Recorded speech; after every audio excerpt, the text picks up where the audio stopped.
before we begin. Yes.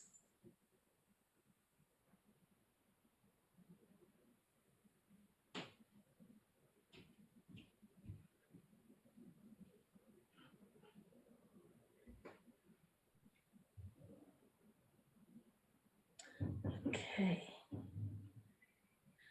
Okay, hello everybody. Good afternoon and welcome to Leadership on the Hot Seat. I hope you're all doing well. I'm delighted and so joyfully here with one of the most inspirational women of our time. And she's self-deprecating, never sees that in herself, but we celebrate her. Dame Helen Ghosh is here with me today, and I'll just tell you a little bit about her. But I hope you're all sitting comfortably at home or in the office or wherever you're tuning in from Nigeria, from America, from Wales, and from England. Wherever you're coming from today, Scotland, Ireland, welcome. And I hope you will enjoy the hot seat and have this opportunity to have your development session and to ask Dame Helen any questions that you could and would within the time that we've got her. So I'll tell you a bit about Dame Helen. She has experience as a senior leader in a number of different organizations and has learned a lot about how to adapt a leadership style to the needs of the context in which you're working. Helen left Oxford in 1979 to join the civil service, where she worked for 33 years in a variety of government departments. And I know many of you from the civil service in Wales are tuning in specially just to hear her experiences. She was particularly interested in social exclusion, in urban regeneration policies, and in the variety of local and global environmental issues, which are very pertinent in our world today. So from 2005 to 2010, Helen was a permanent secretary and chief executive of the Department of Environment, Food and Rural Affairs, and from 2010 was the permanent secretary at the Home Office. In 2012, she left the civil service to become the Director General of the National Trust, the country's largest membership NGO, which combined her interests in history and environmental services. In 2018, Helen moved again to the world of universities to take up her current role as Master of Balliol College at the University of Oxford. And I know that some special Oxford students who have gone to work in the UN are all tuned in and excited today. I have to say, to top it, Dame Helen Ghosh is the only woman to be appointed as permanent secretary of what is called the three top departments or areas of work within the UK. That's the Department of Foreign Office, the Treasury, and the Home Office. She's outstanding, and I'm hoping you will join me to warmly welcome Dame Helen Ghosh. Wow. Well, gosh, I do feel rather overwhelmed by that, Uzo. And it's lovely that the audience is so international. I met Uzo when we were working together on a commission about adult education and lifelong learning, and she was completely inspirational. So, you can learn as much from Uzo as you can from me. Oh, thank you so much. Oh, that's so lovely of you. Well, today's about hearing how it all started for you, Dame Helen. We always ask all the leaders from when you were young, as far back as you could remember, what was your childhood like? How did you think about joining the civil service and becoming a leader in our times? Did you always have that intuition that you would become a leader? Gosh, I should say too that when we were chatting in advance about this event, Uzo told me about her leadership journey, which was so challenging, wonderful, inspiring that I thought, gosh, how can I say anything that's remotely as interesting? Just a little bit about my childhood. I come from a family of public servants. My father was an aeronautical engineer. He was a researcher at a government research establishment in Farnborough in Hampshire. my mother was someone born in 1924 from that generation of women who sort of just missed out of university, though, you know, nowadays you'd undoubtedly have gone to university, had to go and do war service, then got married, had 5 children. So I suppose my whole background is a mixture of that sense that public service was the direction I was almost bound to take. Also, I think my mother didn't disguise the fact that she felt frustrated. She would love to have gone to university. She'd have loved to have a career, but women of her generation sort of just didn't. And she conveyed that, I think, very strongly to me and to my sisters. So that sense that we really should grasp every educational opportunity and have a career and really flourish as women in that sense was sort of, I was brought up to that. I was the middle of 5 children. A middling child, I think, is always slightly more of a loner. My younger sisters are twins, so no attention was paid to me after, you know, they were born, given all the hard work involved. And so I read a lot. I was quite bookish. I sort of made up my own imaginary worlds. So I suppose those were the things that sort of fired me. So by the time I got to university, that was the kind of background I'd come from. And when I started thinking about a career for my future, which, gosh, you make me feel terribly old saying, yes, I left university after doing a degree and then research, I kind of knew that the civil service was what I wanted. I thought it was sort of 2 or 3 things attracted me. You know, something for the public good, something that would be really intellectually interesting, you know, a challenge, the intellectual challenge, and also that I'd work with people who were not competitive, you know, highly competitive, not that it would be a very congenial. I'd have congenial colleagues who want to work as part of a team. And to be honest, I was never disappointed in that. It's often been the case that people say when they look at my civil service career, they say, do you have a plan? You know, did you start on day one thinking I'm going to be a permanent secretary? Well, I didn't know what a permanent secretary was at the age of 23. And of course, those of you who are public servants of any kind, you know that a lot of what you do is sort of learning your craft. So, you know, for the first probably 6, 8, 10 years of my career, you were learning, you know, how to analyze, how to get legislation written, how to talk to ministers, how to explain complex things to ministers who might have been finding some of it a bit difficult, how to write very clear prose so that you could put your submissions into ministers and they'd understand what it was about, and how to answer a parliamentary question. There's a great skill in how you answer a parliamentary question. The answer is, I always say to young civil servants, it's as short as possible. You know, the answer is yes or no, or these are the facts. So no one thought about leadership much in those days.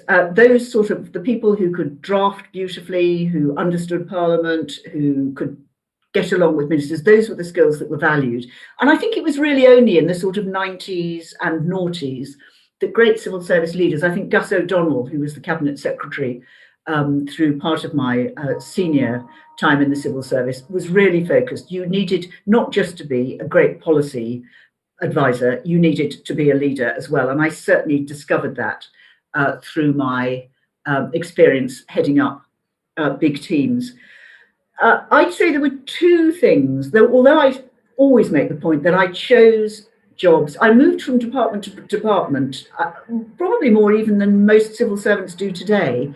But essentially, I followed what I found was interesting. And I always say that's key. You don't know what your career is going to hold. You don't know whether you'll ever be promoted beyond it. But to get up every morning and think, this is really, I'm doing something interesting. I'm doing something worthwhile. And so my jobs and my moves from one job to another, from one department to another, were often following my interest. And as you say, Uzo, I did have developed a real interest in issues around social exclusion and worked a couple of times on both local and national programmes, a thing called the New Deal for Communities after the 97 election and the Labour government, which was a programme to try and turn around some of the most disadvantaged areas. And I was also interested, having joined the Department of the Environment, my first department, and of course had a lot of contact with the environmental issues, particularly local ones, which also have a tremendous impact on people's lives. So I always say to people, do things that you find interesting. And along the way, you'll pick up experience and knowledge, and you'll find later on that that's fantastically valuable. I suppose, sort of, if I have two kind of turning points, one is a choice I made, indeed, in about 1997, rather than to carry on working in a sort of high political role in Whitehall, alongside ministers, lots of time sitting in Parliament. I chose to go to what was then called the Government Office for London. It was before the mayor. It was while the role of the mayor was being set up, to work on regeneration projects in East London, in authorities that have come an enormously long way, but still have lots of deprivation, like Hackney and Tower Hamlets. And suddenly I had to, it was wonderful to get out of the office and get on the Docklands Light Railway and go out into the real world. But I had to learn how to get on with, the single mum at the top of the tower block, the local tenants association, the elders in the local mosque. I was meeting a completely different group of people, and it gave me that real sense of government policy should be thinking about how does this affect that person in a real local environment. And that led me into a number of roles in particular in what's now Department for Work and Pensions. How does the benefit system affect people individually?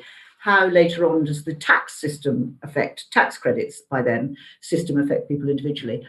Then in 2012, as you said, Uzo, I had long thought that I would love to try leadership in another context, not with a bit more freedom, I suppose, because inevitably when you're working for a minister, for a Secretary of State, they really call the shots. They set the strategy. You can do, and I'm sure we'll explore this later, you can do a lot to create the atmosphere of the department, to what you might call the microclimate, to identify talent, all of those things, but you aren't actually setting the direction. And I had admired a number of former colleagues who'd gone off to work in big charities. I both the sort of opportunity and the sense that I'd done what I'd wanted to do in the civil service by then. There was nothing else nothing else I wanted to do or needed to prove. And along serendipitously came the National Trust. My predecessor, Fiona Reynolds, stepped down, and I was lucky enough to get a job in a great NGO where, in quite a different way, you were having an impact on people's lives, in protecting open space, in giving them wonderful experiences when they visited National Trust places, in engaging them in historical issues or environmental issues.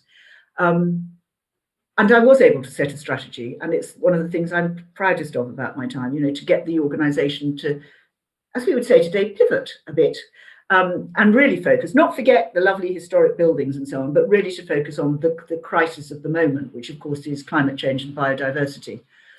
And then 6 years on, my next choice, I suppose I felt, and again, we may talk about this later, that I'd kind of done what I wanted to do at the National Trust. And it's like being paid to do the things you like doing most, being shown around wonderful buildings or wonderful countryside by experts. But it struck me that it was partly selfish. I could cycle to work if I got a job in Oxford rather than get on a train every morning and commute. But that higher education, that supporting students, being part of a great university, obviously the pandemic and the work on the vaccine has been a wonderful example of what universities can do. But that is also about shaping the future, and through people, through students, through research, and creating, again, community within the college that I lead. So there is a thread, but when I started at the beginning, I didn't think, I want to be the leader, and I didn't really think through my career in the way that some people think that one does. Goodness, that is inspirational. We've already got people online, and we've got our most faithful attendee on the hot seat. We haven't started unless you hear from Brother Reggie. Reggie Al-Hadi, he's online, and he leads the Yemeni community in Newport. And he said, I think it's absolutely incredible what Dame Helen has achieved. how did she overcome the challenges as a woman in the early days amongst people in positions of power in government? Because women have not always had it easy. How did you overcome that? He is asking as a woman. That's lovely. Hello, Brother Reggie. Lovely to meet you. Well, and again, it'd be interesting to hear from other women in different, areas. Of course, the public sector is in many ways, even in 1979 when I joined, is much more female friendly, or rather more interested, you will know this, Uzo, from your experience, than other parts, than some of the professions where, I mean, in some of the professions, friends of mine, female friends of mine who joined big solicitor firms or went to become a barrister, like you, Uzo, they had much more, or parts of the private sector, they had a far greater struggle in terms of getting to the top. So the civil service is a great, and I think this is also true of local government, sets a great example of things like, fair and open competition for jobs. You wouldn't be promoted without a proper promotion board and the chance to show your skills. I'm so sorry, it's pouring with rain and I'm sitting in a room with a glass roof, so I do apologise if there's sort of rain noise off. It looks as though it'll stop in a minute. So I think that's a great advantage. Certainly wasn't perfect. I look back at some of the ways, I always remember at one period I worked shortly after I'd arrived there, so I was sort of 24, 25, I worked in a minister's private office, and the minister was Michael Heseltine, who was he was a wonderful political leader. You may or may not agree with his politics, but a great person to work for. But my boss, my civil service boss, well, two things I remember. Every time when I turned up in the morning, he would say, "Hello, Floss." And it sort of irritated me, but I didn't, in those days, me too, I hadn't thought of, whack. And I always remember him saying too, when he was doing my annual appraisal, he said, "Of course, you're not really ambitious, are you?" And at that stage, in fact, what I had done to be able to work in Michael Heseltine's office with the long hours was to say to my husband, "I'm going to have to live in London during the week." I stayed with friends in Hackney and just come home at weekends. So I had upsticked, is that the right word, gone to London, was making a big sacrifice. And you thought, hang on, two things. Would you have said that to me if I were a man? And secondly, have you not noticed that I've made a sort of domestic sacrifice to do this? I've really put myself out to do it. So does that mean I'm not ambitious? I don't want... I should say my definition of ambition was always, I didn't feel ambitious. I just didn't want that, imaginary young man from the Treasury to get the job that I wanted. So that's the kind of, competitiveness rather than ambition. I do also think, sorry to go off on a different note, and again, it would be interesting to hear from other women in the audience. I had my family, my parents were incredibly, there was no suggestion that as the girl or one of the three girls, we were in any way inferior in terms of what we should be doing. I had the mother with the ambition for her daughters that I described. I went to an all-girls school that was run by female nuns. So everything, I'd been to places, it would have been run by very outstanding, distinguished women.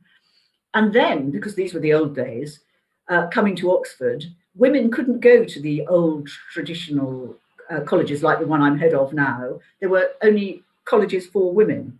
So I went to St Hugh's College, wonderful place, set up by pioneering women in the 19th century. And it was run by women. So I hadn't grown up with that sense that there were things that women weren't supposed to do. I'd been in institutions where women ran them. Nobody said, there, dear, the boy next to you is supposed to be the nuclear scientist. You're supposed to be the, stay at home and be the housewife.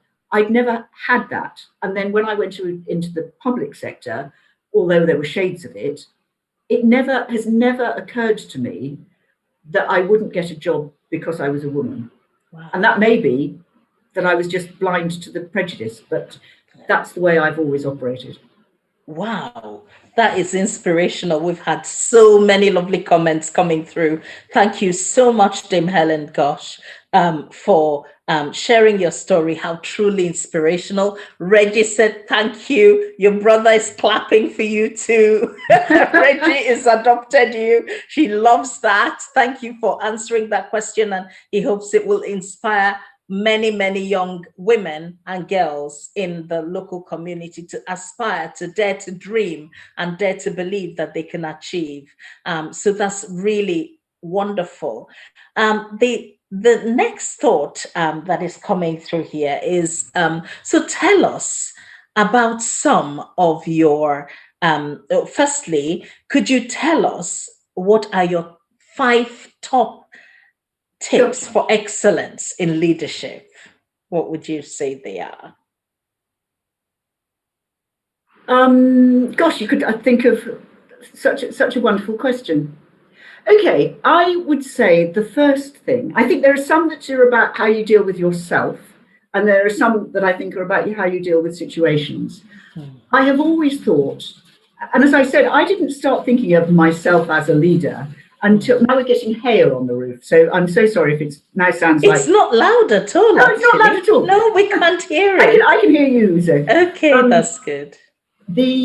So I think the fundamental thing, and I really only started exploring this and thinking about this really quite late on in my civil service career, encouraged by people like Gus O'Donnell and some particular people I was working for, is to understand yourself.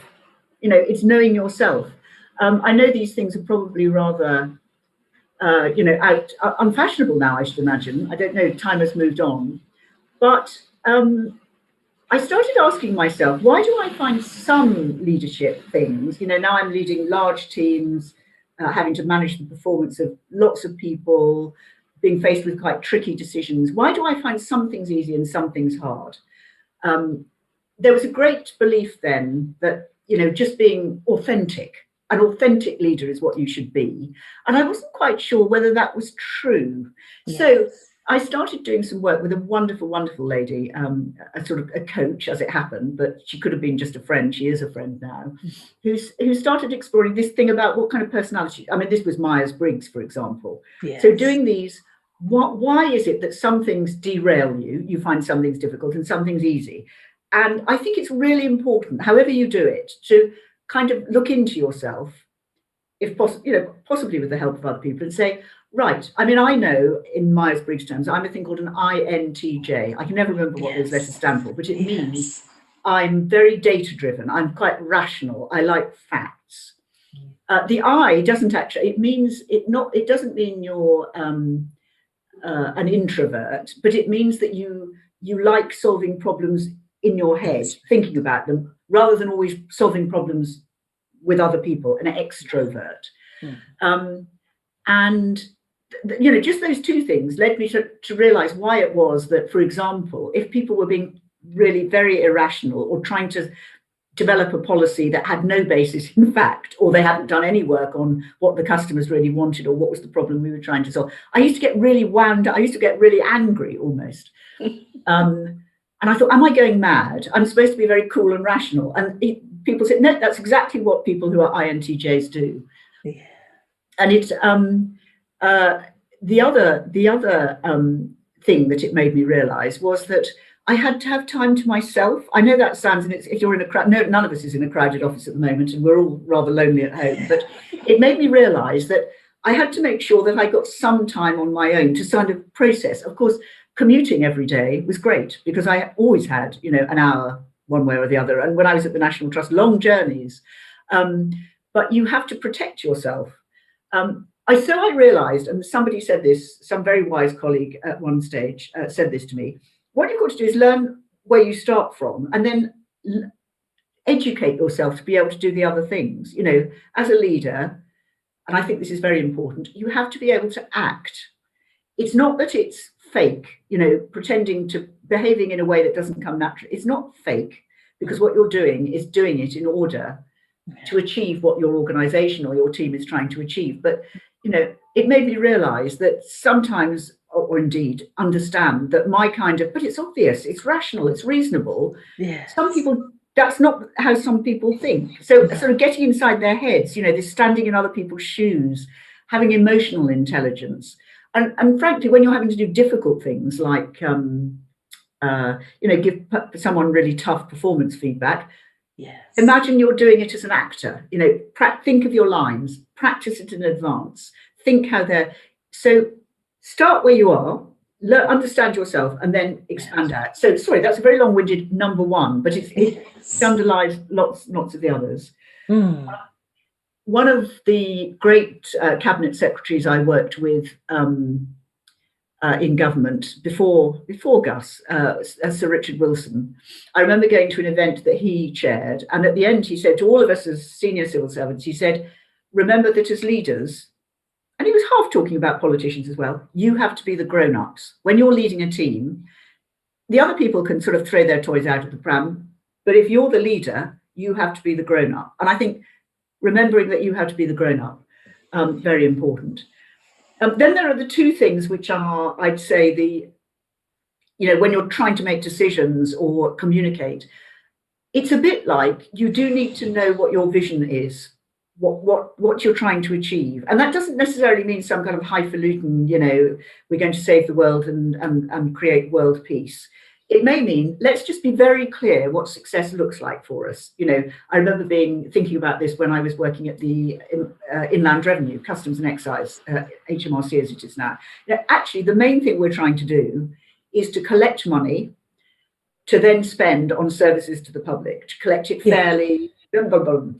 So that's what you're trying to do. And if, for example, you're dealing with poor performance and the person just isn't doing the right thing to get the money out of the taxpayer, that's what should drive your conversation. That's what, we are not achieving our objective. It also stops you doing what I call going down rabbit holes. You very often think, oh, I need to solve that problem. No, wait a minute. How is that relevant to the central problem, the central thing you're trying to achieve? And that's something that I think teams find really reassuring.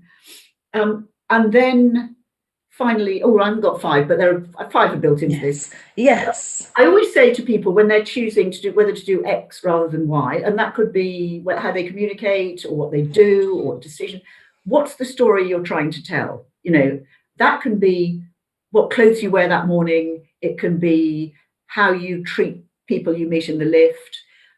It can be what decision do you make between a big policy choice or another policy choice, or how you dress your shop window. You've got to understand what's the message you're trying to send, and as the leader, what's the message you're trying to send, which people will take the whole day. They'll watch what you're doing when you come in on your bicycle, they'll watch what you do when you're walking down the corridor, how you respond to bad news, what's the story you're trying to tell, and be clear about it. I think that's four, but that's five. I'd be talking for too long. Wow. Do you know, so many nuggets of wisdom here.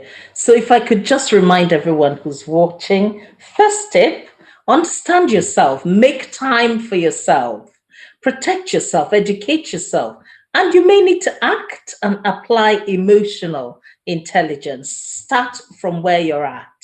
Those are really powerful. And for many of us who are in a leadership position already, I bet that sometimes you don't even know what you're meant to be doing, but you have to create the impression that you do. So when you said act, and I remembered watching you chair the Centenary Commission when we were teasing out some points, you always appeared perfectly poised, ready, informative. Now I see that you may have also been acting when you went to show. No, I went to, sorry, I don't want to stop, other people listening in have got lots of questions. One of the things we did when I was a civil servant was do training on some of these things when we were permanent secretaries. And we had someone who was from the Royal Shakespeare Company came in and talked about the Shakespeare play, Henry V. So famously, once more unto the breach, dear friends, once more. And then there's a scene in Henry V. It's the night before the Battle of Agincourt, and he's wandering in disguise around the field and talking to the humble soldiers. Very frightened. And he has to try and cheer them up. A little touch of Harry in the night is the phrase used. And then he's with the King of France trying to get the Princess of France married. And this person said, actually, you need to know Henry V, as a great leader, is acting lots of different parts. Yes. And you've got to think, is this a moment when I should be putting my arm around their shoulder and saying, you know, there, it'll be fine? Or should I be saying, come on, pull yourself to that kind of how you act, thinking about how you should be acting in all senses in any given situation, I think is really valuable. It is absolutely one huge learning for me. And I think actually when people that you're leading watch you falling apart, it totally terrifies them. You can't fall apart. You just can't do it. Yes. No. You've got to keep the smile pasted and absolutely. And I do think that also requires, yes. I think it also requires a sense of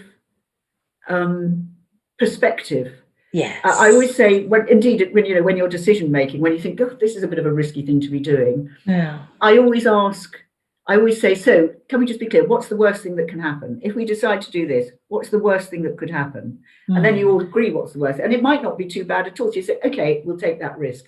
But it's rather like, I think the same is true of personal issues. So if I decided to say, I've had enough, I'm off, what's the worst thing that can happen? You know, having some sense of, you know, well, I could live, I always used to say, you know, we could live on baked potatoes and, you know, get all our books out of the library.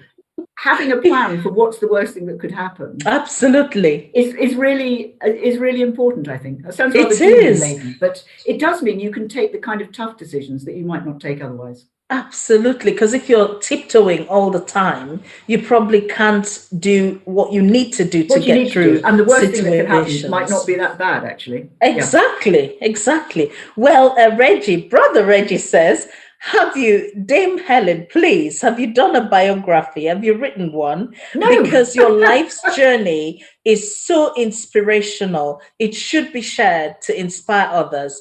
Please. I should say, no, I'll just say to Brother Reggie, and then we will move on. I have an absolute horror of personal profile. Particularly when I was at the National Trust, or even when I was a civil servant, and you don't get this much in the civil service. I've had enough of nasty articles in the Daily Mail, or you know, I don't tweet, I don't use Facebook, I don't do a blog. This is partly sort of security stuff when you're a senior civil servant. I like being quite anonymous. So one day, Brother Reggie, but not soon. Not yet, not yet. Well, please do, because I want to buy that book, definitely. And then this, the merged points that you also made after the first set that I talked about was, remember, you have to be the grown-up. And that is really important, because I've seen circumstances where maybe me, even as a leader, or my colleagues or people around me, when you're in such a tough boiling point, you just want to throw everything out and tell everybody, get out and shut the door. But you have to hold it together, because everything revolves around you holding yourself. And it's where you talk about emotional intelligence and managing how you express your own feelings in the face of people looking up to you to manage that situation. So, and you also talked about what does success look like? How is it relevant? Remember what your vision is and what is the story that you're trying to tell. Be very clear about that story. Really helpful. Do you want to add anything else that you may have thought about in terms of tips or qualities of leadership? Well, I do think one other thing that strikes me, and then I might perhaps give an example of one of the points that you were summarising there. I also think you mentioned at the beginning this issue about how adapting, you have to adapt your style of leadership for different contexts. And it has struck me over the years that understanding what your team or your organization, depending on, you know, as you rise up through leadership, what are they expecting of you? And different organizations and different teams have different ethoses. So, I mean, I think it's true to say, and then again, and this may chime with civil and public servants in the audience, you know, you have to be good at your job. I mean, actually, I always used to say that when people would say, why aren't I being promoted? Or is there a glass ceiling? I'd always say, actually, the first thing you've got to do is to be very good at your job. So, you know, that's it. Practice, do your apprenticeship, notice what other people do, learn, back to our commission we did together, USO. But knowing what they're expecting from you, do they admire leaders because they're technically excellent and what they like about you is that you're clever, great policy person, understand the law, give great legal advice? Or are they more interested in whether or not you really believe in what you're doing? I mean, certainly in the civil service, which I first joined, the sort of technical skills were much more important. I think that sense that you were a leader in the fullest sense became more important through the civil service in later decades. It was very interesting moving from the civil service, where, broadly speaking, what they were looking for was a really good mix of the policy skills and the leadership skills for people in the permanent secretary role. When I came to the National Trust, I realized quite rapidly that the thing, and introducing myself and traveling around the country and having wonderful experiences in my early months, the thing that people really wanted to know was, do you really care about this cause? They didn't want to know whether I could, look at a balance sheet. They didn't want to know whether I had lots of experience of working with ministers. They wanted to know whether I really cared.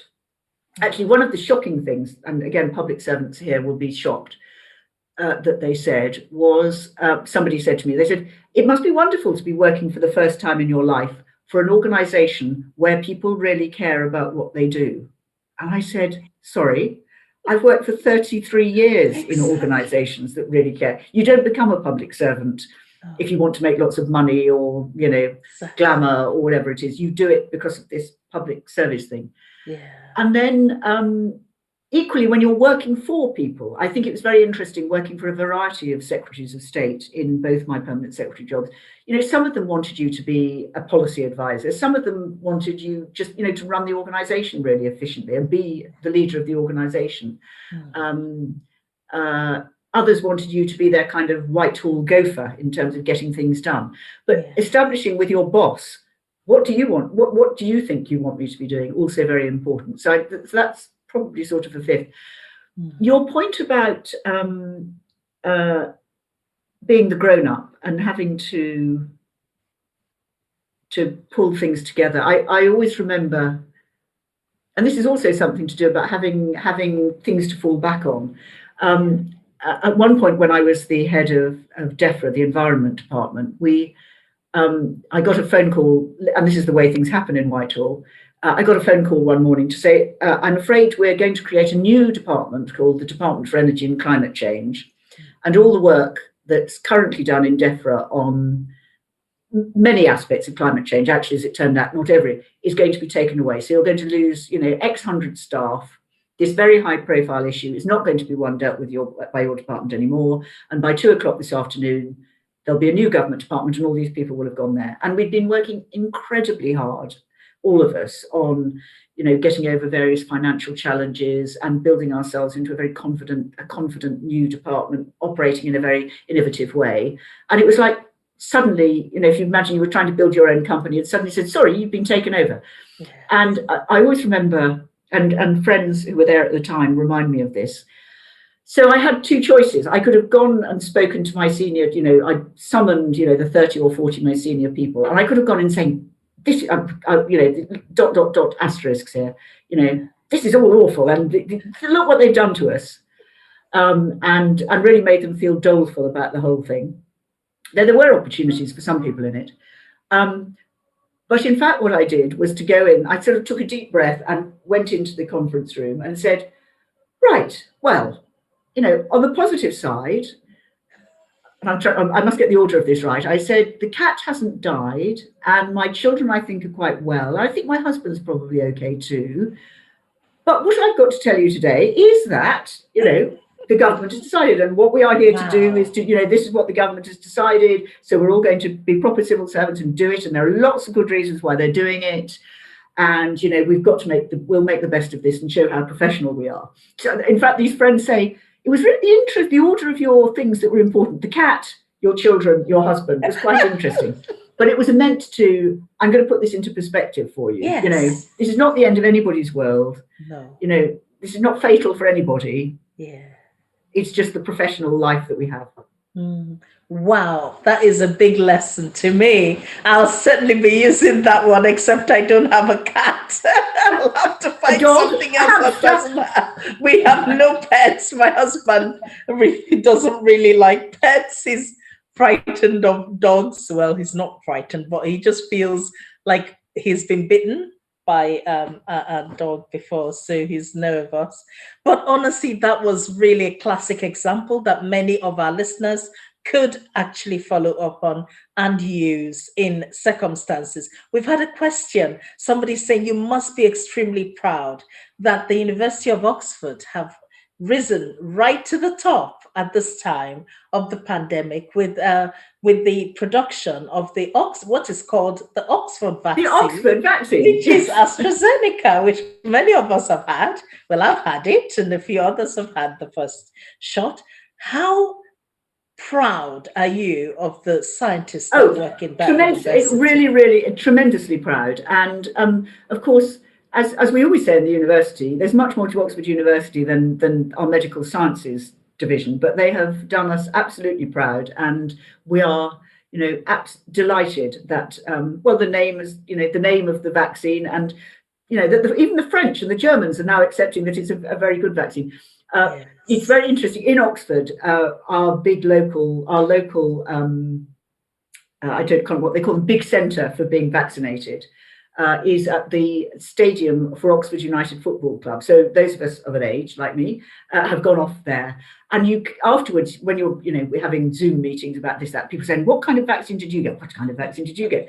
The people said, "Well, because I got the Oxford vaccine." Oxford people are always delighted when they get, people who live in Oxford, the Oxford vaccine. So I think what we would all say, and indeed I was very delighted that. And of course, this was at the height of everybody being terrified of COVID infection when things were really at their worst. We happened to have an empty student accommodation building.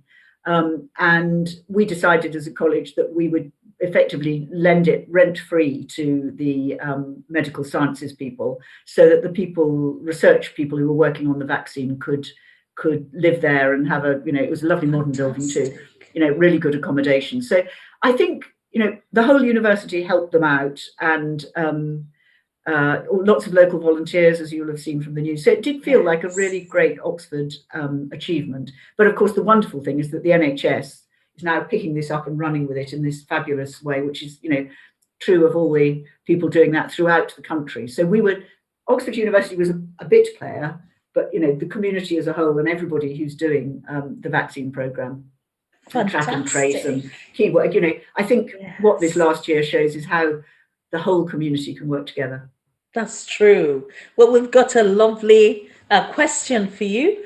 We've nearly run out of time. I can't believe the time is gone very quickly. I'm in shock, and there's so many questions coming in. But I don't want to keep you because I know you have other things to do. But my sister-in-law, who's a public servant, I have to ask a question. She's a solicitor and she works for the NHS, and she's asking, you are a truly inspirational leader. What advice would you give to people with backgrounds that are different to yours to become successful in the UK public service? Are they expected to lose their authenticity and try to mirror the style and behaviors of their bosses? Is that how to progress in the system? Yeah, no, absolutely not. And I know from your story, Uzo, absolutely not. And your great success came when you actually said, "I'm not going to do that anymore. I am Uzo. I won't try and pronounce your long name. I am of proud Nigerian heritage, and that's how I'm going to be." No, I mean, I think, and again, I think this is true in all parts of the public sector. You have to be. I mean, I come back to the boring. You need to be very good at your job. Technically, whatever it is you're doing, you need to be good at it. And practice and learn and keep learning.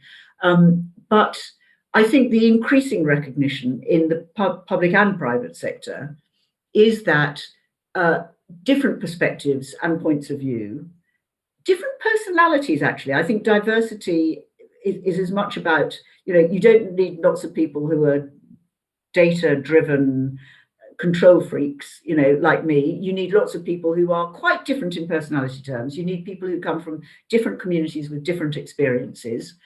We know that the kind of statistics for the companies that do well and the government departments and local authorities that successfully deliver great service to diverse communities comes from genuine diversity.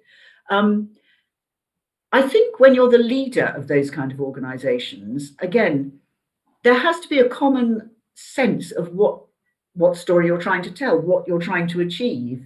But within that, having a wide group of people all playing different parts is fantastically important. So, no, I'd say to your sister-in-law, it's absolutely not about subsuming your personality or your heritage or whatever it is. It's about professional excellence and bringing your perspective to support a common objective. Oh, wow. That's a real powerful answer.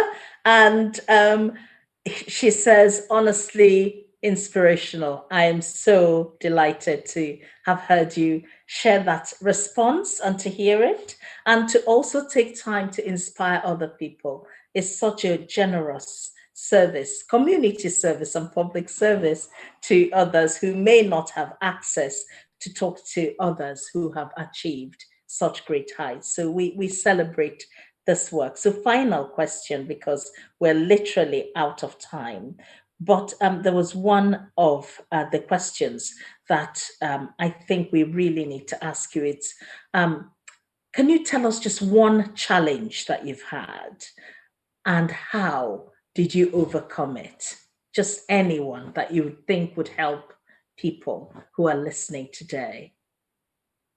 Well, I've talked about one challenge, and the one about how you present what you might regard as bad news and how you present and lead in those circumstances and not fall apart. I'm not.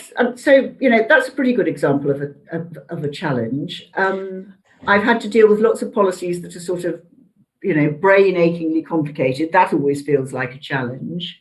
Yes. One question that might have been a challenge for you that came through our portal was being a mother, a wife. Oh yeah, I think actually that's funny enough. I was just going to veer into this because I hope this rings bells with people.